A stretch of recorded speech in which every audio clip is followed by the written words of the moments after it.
RSS के 4 लोगों का नाम बताओ जो वंदे मातरम नारा लगा के जेल गए, उनका नाम बताओ आप. വന്ദേമാതരം വിളിച്ചു ജയിലിൽ പോയ RSSലെ 4 പേരുടെ പേര് നിങ്ങൾക്ക് പറയാനാകുമോ? इन तीनों लोगों के खिलाफ आरएसएस ने एफआईआर दर्ज कराई. किस अपराध में? कि हमारे दफ्तर में तिरंगा क्यों फहरा दिया. 52 വർഷക്കാലം RSS ആസ്ഥാനത്ത് ത്രിവർണ്ണ പതാക ഉയർത്തിയില്ല. ഉയർത്തിയ 3 പേർക്കെതിരെ കേസെടുക്കുകയും ചെയ്തു. आपके मुख्य पत्र में भारत के राष्ट्रगान का विरोध लिखा गया है. RSS നമ്മുടെ ദേശീയ ഗാനത്തെയും എതിർത്ത് മുഖപത്രത്തിൽ ലേഖനം എഴുതി. आपने भारत छोड़ो आंदोलन के खिलाफ आपके नेता जनसंघ के पहले राष्ट्रीय अध्यक्ष ശ്യാമപ്രസാദ് മുഖർജി ഇന്ത്യയുടെ വിപ്ലവകാരികളുടെ പ്രസ്ഥാനമായ ഭാരത് ജോഡോ പ്രസ്ഥാനത്തിനെതിരെ ഇംഗ്ലീഷ് ഗവർണർക്ക് കത്തെഴുതി.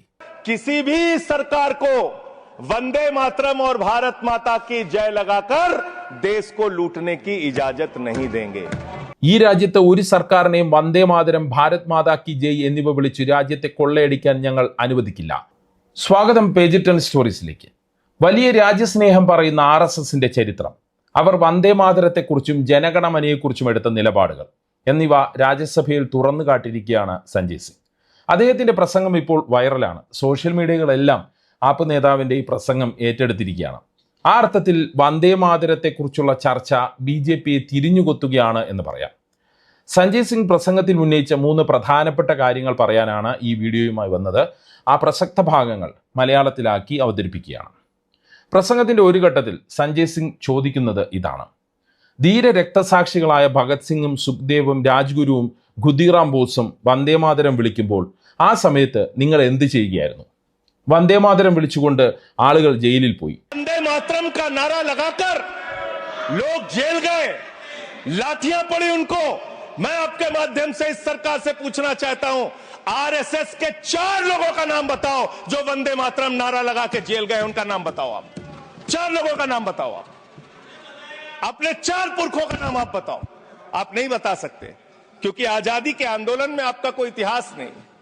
आजादी के आंदोलन में आपका कोई इतिहास नहीं, यही आपकी कुंठा है. तो इसलिए कभी आप कहते हो सरदार वल्लभ भाई पटेल आपके हैं. अरे भैया, सरदार वल्लभ भाई पटेल ने आरएसएस के ऊपर बैन लगाया था.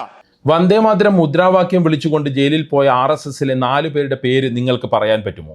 കഴിയില്ല. കാരണം സ്വാതന്ത്ര്യ സമര പ്രസ്ഥാനത്തിൽ നിങ്ങൾക്ക് ഒരു ചരിത്രവുമില്ല.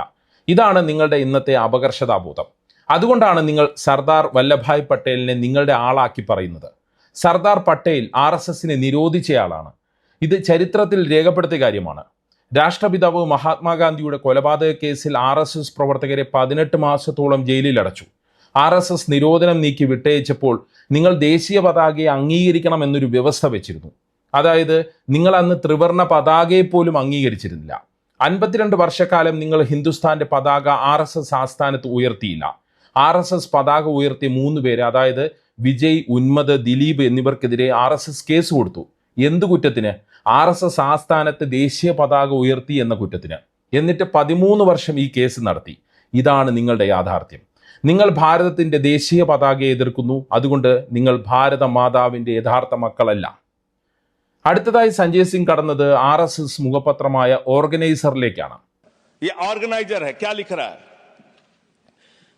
What is the moral sanction behind government's choice of Jan Gana Man except that it can be made an item of entertainment? आप राष्ट्रगान का विरोध कर रहे हैं.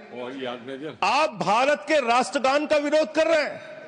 आपके मुख्य पत्र में भारत के राष्ट्रगान का विरोध लिखा गया है. ഇതാണ് 1949 ഡിസംബർ 28 ഓർഗനൈസർ പത്രം. എന്താണ് ഓർഗനൈസറിൽ എഴുതിയിരിക്കുന്നത്? ജനഗണമന തിരഞ്ഞെടുക്കുന്നതിന് സർക്കാരിനെ പ്രേരിപ്പിച്ച, അതിനെ ഒരു വിനോദോപാധിയാക്കി മാറ്റുന്നതിൽ കവിഞ്ഞുള്ള ധാർമ്മികമായ പിൻബലം എന്താണ് എന്നാണ് ഓർഗനൈസർ ചോദിക്കുന്നത്. നിങ്ങൾ ദേശീയ ഗാനത്തെയും എതിർക്കുകയാണ്. ഇതിന് ഭാരതത്തിന്റെ പ്രധാനമന്ത്രിയും സ്വയം RSSനെ തങ്ങളുടെ മാതൃകയാക്കി കണക്കാക്കുന്ന മുഴുവൻ ഭാരതീയ ജനതാ പാർട്ടിയും രാജ്യത്തോട് മുഴുവൻ മാപ്പ് പറയണം. ഇത് രേഖയായി ഞാൻ സഭയുടെ മേശപ്പുറത്ത് വയ്ക്കുന്നു. കാരണം ആഭ്യന്തരമന്ത്രിയും സഭയിലെ നേതാവും എല്ലാ രേഖകളും വരണം എന്ന് പറഞ്ഞിട്ടുണ്ട്. ചരിത്രം രാജ്യം അറിയണം.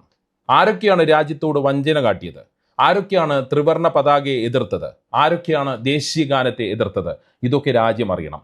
വീണ്ടും പത്രത്തിലെ ലേഖനം സഞ്ജയ് സിംഗ് വായിക്കാൻ തുനിഞ്ഞപ്പോൾ ചെയർ അതിനെ എതിർത്തു. ऑर्गेनाइजर अखबार जो आरएसएस का मुख्य पत्र है, और इस आरएसएस के मुख्य पत्र में फिर से लिख दे रहा हूं, फिर से पढ़ दे रहा हूं क्या लिखा हुआ है. What is the moral sanction behind government choice of gender one? Unnecessarily it will get provoked. It can Continue, be please. made an Please item continue. of entertainment. Please continue. ये लिखा हुआ. Sanjay ji, unnecessarily provoke. Continue. പക്ഷേ സഞ്ജയ് സിംഗ് തുടർന്നു. നിങ്ങൾ ത്രിവർണ്ണ പതാകയെ എതിർത്തു, ദേശീയഗാനത്തെ എതിർത്തു, നിങ്ങൾ ഒരിക്കലും വന്ദേമാതരം വിളിച്ചില്ല. നിങ്ങളുടെ ഒരു വ്യക്തിയും രാജ്യത്തിന്റെ സ്വാതന്ത്ര്യ സമര പ്രസ്ഥാനത്തിൽ ജയിലിൽ പോയില്ല.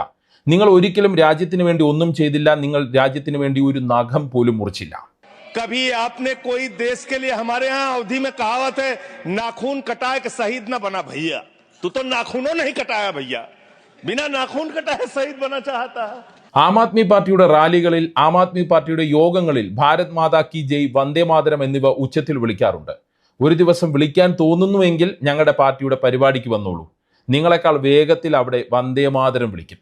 വന്ദേ മാതരം രാജ്യസ്നേഹത്തിന്റെ മുദ്രാവാക്യമാണ്, രാജ്യരക്ഷയുടെ മുദ്രാവാക്യമാണ്, രാജ്യത്തിന് സ്വാതന്ത്ര്യം നേടിക്കൊടുത്ത മുദ്രാവാക്യമാണ്. ഇത് നിങ്ങളുടെ പാപങ്ങളെ മറച്ചുവെക്കാനുള്ള മുദ്രാവാക്യമല്ല. ഇന്ന് ജിന്നയെ എതിർക്കുന്ന RSSന് പണ്ട് ജിന്നയുമായി ഉണ്ടായിരുന്ന ബന്ധത്തെക്കുറിച്ചാണ് സഞ്ജയ് സിംഗ് പിന്നീട് പറയുന്നത്. ജിന്നയെക്കുറിച്ച് പ്രധാനമന്ത്രി ലോക്സഭയിൽ പരാമർശിച്ചു. ജിന്നയുമായി നിങ്ങൾക്ക് എത്രത്തോളം ആഴമേറിയതും മധുരവുമായ ബന്ധവുമുണ്ടായിരുന്നു? ഈ രാജ്യത്തെ ജനങ്ങൾക്ക് അതറിയാമോ? അറിയില്ല. ഞാൻ പറഞ്ഞു തരാം. നിങ്ങളുടെ നേതാവ് ശ്യാമപ്രസാദ് മുഖർജി ഫസലുൽ ഹക്കിന്റെ ഗവൺമെന്റിൽ ധനമന്ത്രിയായിരുന്നു. ധനമന്ത്രിയായിരിക്കെ അദ്ദേഹം ഇംഗ്ലീഷ് ഗവർണർക്ക് ഒരു കത്തെഴുതി. അതിങ്ങനെയായിരുന്നു: जिन्ना के साथ आपके कितने गहरे और मधुर संबंध थे, क्या इस देश के लोगों को पता है? नहीं पता, मैं बताता हूं. श्यामा प्रसाद मुखर्जी जी फजलुल हक की गवर्नमेंट में फाइनेंस मिनिस्टर थे, और फाइनेंस मिनिस्टर रहते हुए उन्होंने अंग्रेज गवर्नर को चिट्ठी लिखी थी. കോൺഗ്രസിന്റെ മികച്ച ശ്രമങ്ങൾക്കിടയിലും ഈ ക്വിറ്റ് ഇന്ത്യ പ്രസ്ഥാനം പരാജയപ്പെടുന്ന രീതിയിൽ വേണം ബംഗാൾ പ്രവിശ്യയുടെ ഭരണം മുന്നോട്ട് കൊണ്ടുപോകാൻ. നിങ്ങളുടെ നേതാവ് ജനസംഘത്തിന്റെ ആദ്യത്തെ ദേശീയ അധ്യക്ഷനും അന്നത്തെ സർക്കാരിൽ ധനമന്ത്രിയുമായിരുന്നയാൾ ശ്യാമപ്രസാദ് മുഖർജി ഇന്ത്യയുടെ വിപ്ലവകാരികളുടെ പ്രസ്ഥാനത്തെ, ഭാരത് ജോഡോ പ്രസ്ഥാനത്തിനെതിരെ ഇംഗ്ലീഷ് ഗവർണർക്ക് കത്തെഴുതി. രാജ്യത്തിന്റെ സ്വാതന്ത്ര്യത്തിന് വേണ്ടിയുള്ള പ്രസ്ഥാനം, ആ പ്രസ്ഥാനത്തെ തകർക്കണം, അവസാനിപ്പിക്കണമെന്ന് പറഞ്ഞു. ഇതാണ് നിങ്ങളുടെ രേഖപ്പെടുത്തിയ ചരിത്രം.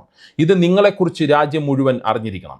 ഇനി ജിന്നയിലേക്ക് വരാം. പാകിസ്ഥാൻ രൂപീകരിച്ച ശേഷം അവിടുത്തെ സർക്കാരിൽ ആഭ്യന്തരമന്ത്രിയായിരുന്ന വ്യക്തിയാണ് ഫസലുൽ ഹക്ക്. നിങ്ങൾക്ക് ജിന്നയുമായുള്ള ബന്ധം ഈ വ്യക്തിയിലൂടെയായിരുന്നു. ഇത് രാജ്യം അറിഞ്ഞിരിക്കണം. അതുകൊണ്ട് നിങ്ങൾ ആർക്കും രാജ്യസ്നേഹത്തിന്റെ സർട്ടിഫിക്കറ്റ് വിതരണം ചെയ്യരുത്. ധീര രക്തസാക്ഷി ഖുദീറാം ബോസിനെ കുറിച്ച് ലോക്സഭയിൽ ചർച്ച നടന്നു. തൂക്കുകയറിന് ചുംബിച്ച ഹിന്ദുസ്ഥാന്റെ ഏറ്റവും യുവ വിപ്ലവകാരി. രക്തസാക്ഷികളായ റോഷൻ സിംഗ്, രാജേന്ദ്ര ലാഹിരി, അഷ്ഫാഖ് ഉല്ല, രാംപ്രസാദ് ബിസ്മിൽ, പ്രഫുല്ല ചാക്കി ഇവരെല്ലാം തൂക്കുകയറിന് ചുംബിച്ചപ്പോൾ വന്ദേ മാതരം മുദ്രാവാക്യം വിളിച്ചു. ഞാൻ കഴിഞ്ഞ 31 വർഷമായി ഡിസംബർ 3 ഖുദീറാം ബോസിന്റെ ജന്മദിനം സംഘടിപ്പിക്കാറുണ്ട്.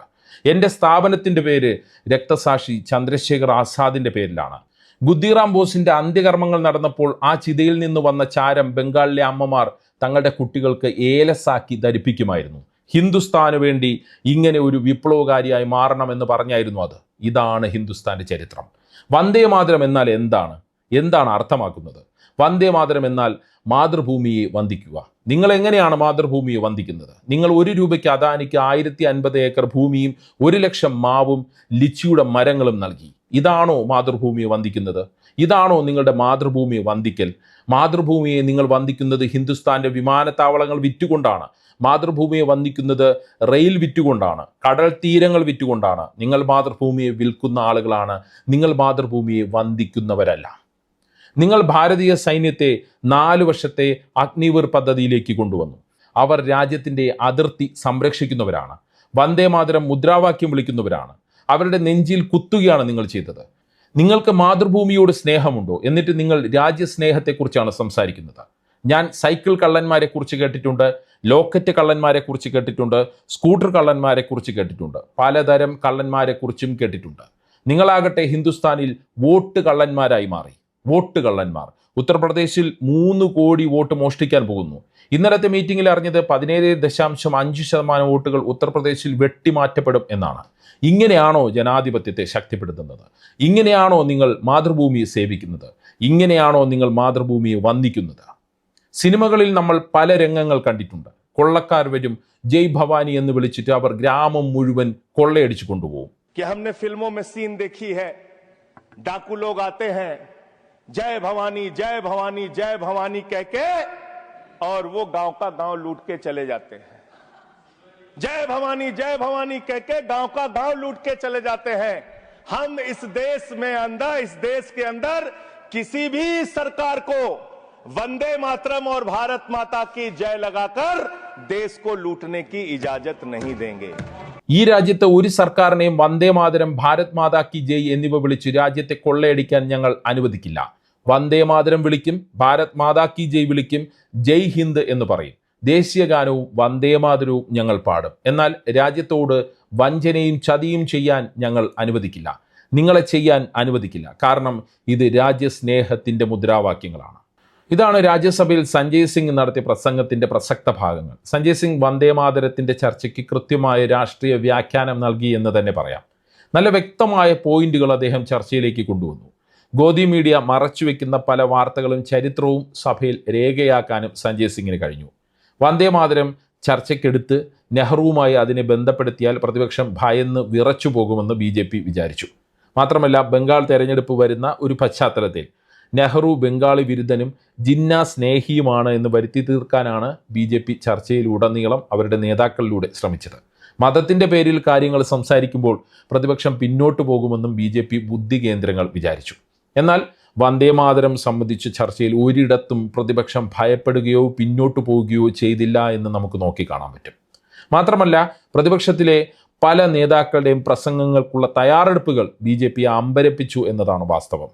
BJPയുടെ വാദങ്ങൾ, പശ്ചാത്തലങ്ങൾ, ഉദ്ദേശങ്ങൾ എന്നിവയെല്ലാം ചർച്ചയിൽ വെല്ലുവിളിക്കപ്പെട്ട കാഴ്ചയാണ് രണ്ട് സഭകളിൽ നിന്നും വന്ദേമാതരം ചർച്ചയുമായി ബന്ധപ്പെട്ട് കാണാനായത്. ജവഹർലാൽ നെഹ്റു മരിച്ചപ്പോൾ മുൻ പ്രധാനമന്ത്രി അടൽ ബിഹാരി വാജ്പേയി എഴുതിയത് ഇങ്ങനെയായിരുന്നു: നെഹ്റു രാമനെ പോലെ അസാധ്യമായവയുടെ സമന്വയമായിരുന്നു. മനുഷ്യത്വത്തിൻ്റെ സംരക്ഷകൻ പോയി. ഗീതയുടെ മുഴക്കവും റോസാപ്പൂവിൻ്റെ ഗന്ധവുമുള്ള ഒരു സ്വപ്നമായിരുന്നു നെഹ്റു എന്നാണ് വാജ്പേയി എഴുതിയത്. ആ നെഹ്റുവിനെയാണ് മോദിയും കൂട്ടരും എന്തൊക്കെയോ ആക്കി സ്ഥാപിക്കാൻ ശ്രമിക്കുന്നത്. അതും കൂടിയാണ് വന്ദേമാതരം ചർച്ചകളിലൂടെ പൊളിഞ്ഞുപോയത്. എന്താണ് ഈ വിഷയത്തിൽ നിങ്ങളുടെ അഭിപ്രായം? കമൻറ്റ് ചെയ്യുക. വാട്സപ്പിൽ പേജ് 10 സ്റ്റോറീസിൻ്റെ വീഡിയോകൾ കിട്ടാനായി കമൻറ്റ് ബോക്സിലുള്ള ലിങ്കുകൾ ക്ലിക്ക് ചെയ്യുക. വാട്സപ്പ് ചാനലിലോ അല്ലെങ്കിൽ വാട്സപ്പ് ഗ്രൂപ്പിലോ അംഗമാകാം. നന്ദി, നമസ്കാരം.